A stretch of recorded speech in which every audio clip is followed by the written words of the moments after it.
So I wanted to do a brief year-end episode. A lot of podcasts have the tradition that they do like a year-end summary, highlight some of the top episodes of the year, and they also, of course, express gratitude to their listener base, the community. So I want to do that as well. I've done that in previous years.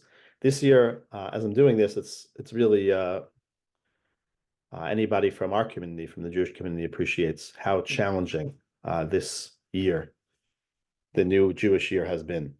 And I think I speak for everybody when I talk about just how consumed we are with ongoing events in Eretz Israel, in the state of Israel, and it's just it's heartbreaking, and it's overwhelming, and it's really all-consuming on so many fronts. Whether it's on the front of tefillah, of Slusi of Usi, as the Unclus famously comments in the book of Bereshis, the idea of our bow and arrows are the power of prayer that we thrust toward God.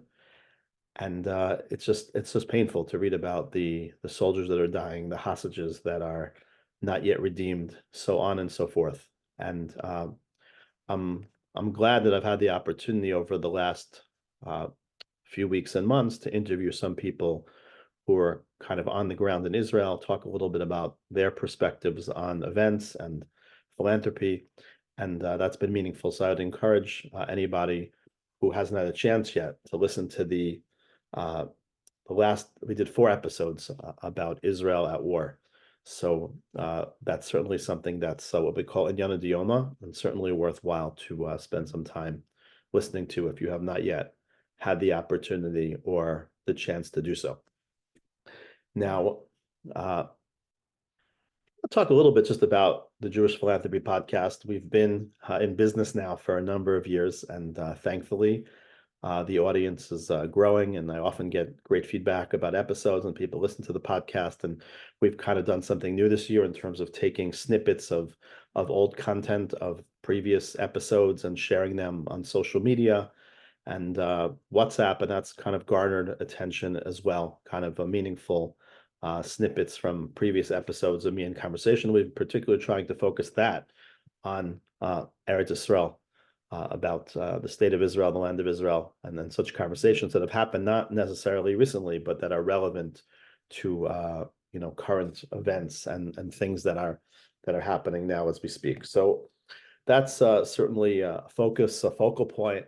But I wanted to share that this is really a labor of love. I'm saying this is not a podcast where we have advertising sponsors or where we're raising money for some enterprise. This is really just a labor of love that I began during COVID, actually, as an opportunity, as a framework to network with people. I wasn't able to go to events and network that way, so I kind of thought of this as a nice way to build new relationships. And thankfully, it's continued more or less on a bi-weekly basis, right? We have try to release about 2 episodes a month, about give or take 20 plus episodes a year. I obviously have a full-time job and other projects I'm involved with, so it's not something that I can really, maybe in the ideal world I'd be able to, become a full-time podcaster, but that's not really, in the cards right now. And this is really just kind of something that I do. I don't say I do on a whim, but I do when I have time. I can't really devote, so much energy and time to it. But that being said, I try to produce quality content, great guests. People have, more frequently than I ever expected, people reach out to be guests on the podcast, which is flattering and it's interesting as well. And then, of course, I try to interview people that, frankly, I'm interested in speaking to and getting to know and to glean lessons from, and then share with those of you, the many hundreds of you per episode that are downloading and that are engaged and are listening to the JPP, the Jewish Philanthropy Podcast. We're rapidly approaching our 100th episode. This is actually our 99th episode, and I hope to launch. Usually don't really launch until February, but I hope in January to launch my 100th episode. It's going to be a very, very surprise, special guest, somebody near and dear to my heart. So it's a female, I'll give you that. And hopefully we'll be able to share that episode in the coming weeks. It's exciting, the 100th episode. It's also kind of a milestone.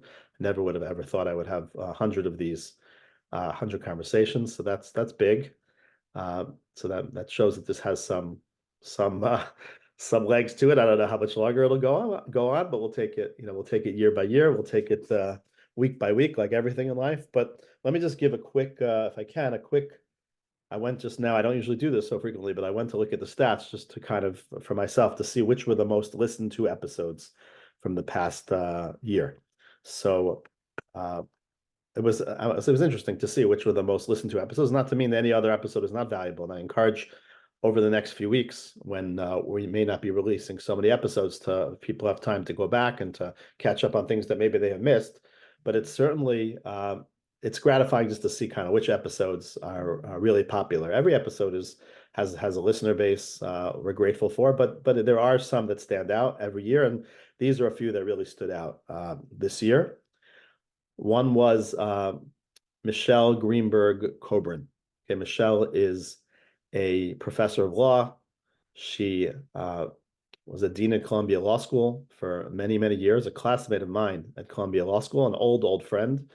We reconnected at a wedding, maybe a few months previous, and it was not easy getting her on the podcast. She really has a lot on her plate, but she was one of the most listened to episodes, and talk about just her fascinating life story and her values and her passion and the impact that she makes on students. So that was a great expression of philanthropy. Another great episode is another old childhood friend of mine, Mike Dube. Mike Dube is a powerhouse. He has an organization called Sharing Seats, where he helps individuals who unfortunately are suffering from illness be able to attend sports events with excellent seats. I've been a beneficiary of his largesse at times, and he's a powerhouse located in Englewood, New Jersey, and he has a method of encouraging also young men and women to find better self-esteem and to feel good about themselves. Coach Mike. So that was a great episode that garnered a lot of attention. Since we're in the realm of sports, I'm going to skip down here to a new acquaintance, Adam Newman, who is a rising star in the Jewish world. This is not Adam Newman of WeWork fame. This is Adam Newman, who lives on the Upper West Side of Manhattan, originally from Baltimore, worked as the chief of staff to the Big Ten Conference for many years, and recently became chief of staff, an important senior liaison to the president of the Baltimore Ravens, who, as we speak, are in contention for the top seed in the AFC in the National Football League season. And Lamar Jackson, their star quarterback, is in the lead for the MVP, the most valuable player. And I had a great conversation with Adam, which was I didn't really know Adam until recently, and it was we had some beautiful collaborations in terms of Yachad, the organization that I'm employed by and work for, in terms of opening a Yachad stand, the Yachad kosher stand at Baltimore Ravens games. So that was beautiful, and Adam tweeted that out to garner greater attention, which we're appreciative of. And Adam also davens in the Young Israel of the West Side, which is the shul on West 91st Street in Manhattan, where I served as the rabbi for almost a decade. So that was a great connection to make with Adam. When we interviewed him, he was not yet employed by the Baltimore Ravens, but soon afterwards he moved on to the Baltimore Ravens, and he garnered even greater acclaim in the Jewish community. So that was exciting. And then a few other episodes that super interesting. Menashe Kestenbaum is a newer friend, a relationship out of Toronto, Canada. Menashe was in the Mir Yeshiva for many years, wanted to be a Rebbe, founded a gaming company that went public and was very successful in that regard, and recently pivoted to founding a new startup that's focused on mental health. Now, people's mental health is an issue near and dear to my heart, and it's something that has garnered, I've used that word garnered a lot today, but it's something that has gained a lot more attention in the national discussion. And I know he's hard at work, and he's very devoted and dedicated towards his company is called Glimmer, and to building it and to taking it to new levels of impact. He's very much committed to creating a better framework for treating mental health illness across the world. And he's a very, very talented entrepreneur, and I'm excited to see what kind of things are going to come from his company.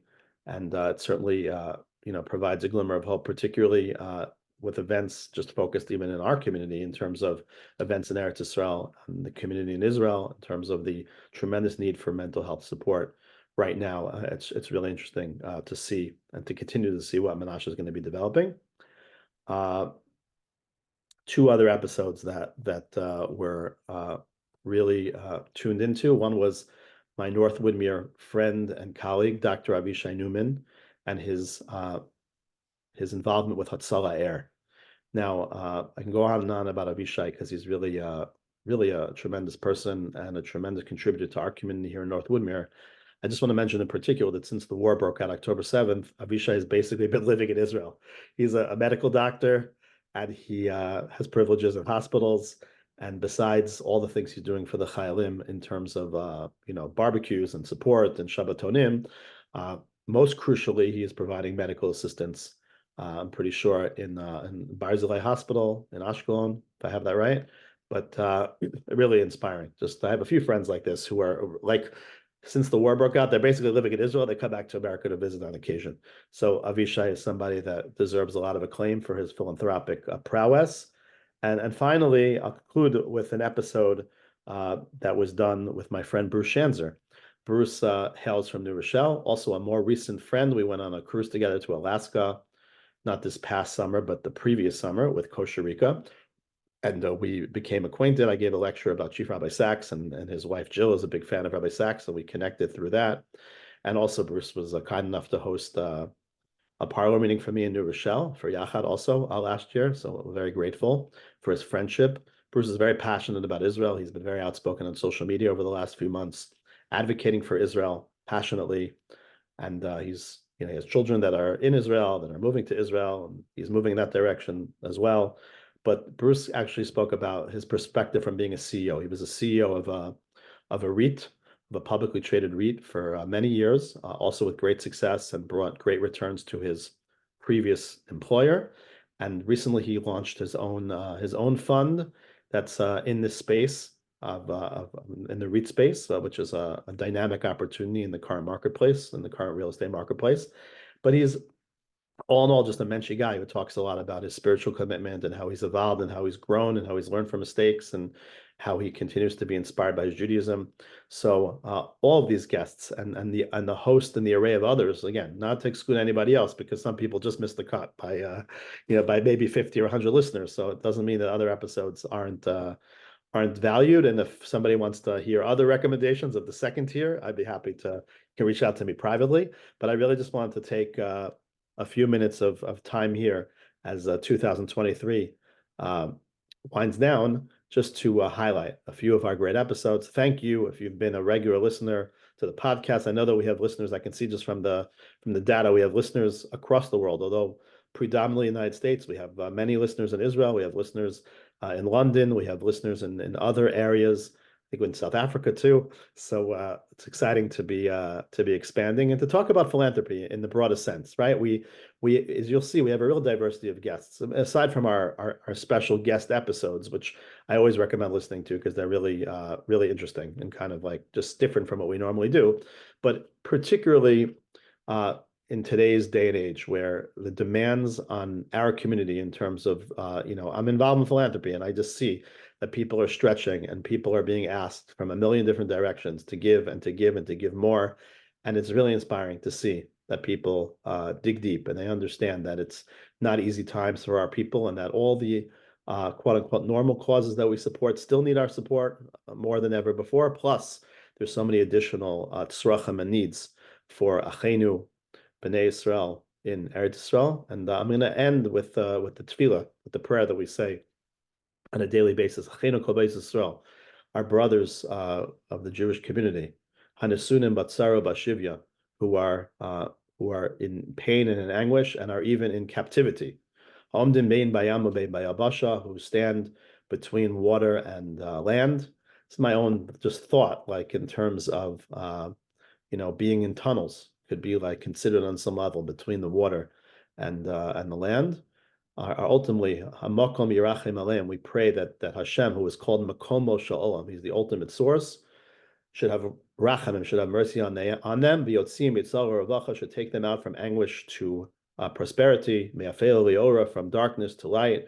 U'mishibu legu'ula, from being in bondage to redemption. Hashta ba'agala b'zman karav v'nomer amen. This should happen immediately, very, very soon, very closely, and we should say amen to that. I have to say that it's on the one hand devastating to read about the crimes of Hamas, and I'll share. I've actually been rewatching Fauda because it's I watched Fauda a few years ago, different seasons, and like it's interesting to kind of like get a feel for the conflict in that way, and it's a lot more meaningful now. Rewatching it now and understanding kind of the dynamics and how even it's so interesting how so much of what is transpiring and unfolding was projected and was understood by those on the ground as a serious threat, and maybe those of us a little further away don't fully appreciate and understand. But I was saying that on the one hand, it's really just there are no words to describe really the heartbreak and the fear and the anxiety,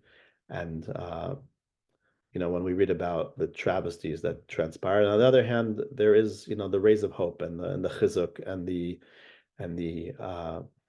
there are so many amazing people amongst the Jewish people, and the defiance that we are here, that we are a people, that we are human beings, that we have that we can with Taken Olam, that we have a message to bring to the world, to fix the world, to elevate the world, and now more than ever, when so many people are so misguided and so don't understand kind of the difference between good and evil, do we have to redouble our efforts to shine light on what's meaningful and what's good and what's truth. And if this podcast, the Jewish Philanthropy podcast, in some very small way, is able to shine some light on great people who are doing great things, I take a little bit of pride in that. And if anybody has guest suggestions or ideas how to improve the podcast, I encourage you to reach out. info@rabbidavidmcohen.com. I'm always happy to speak and to get feedback and to try different things, try new ideas. 100 episodes is a lot. And we can always look to adapt and to do new things. And I'm happy to collaborate with other podcasts if people want to have me as a guest, and vice versa. We can work together and do different creative things. So again, I appreciate everybody here. I wish for tranquility, for peace, for good health, for besoros tovos, for good news, and I look forward to seeing everybody again in 2024.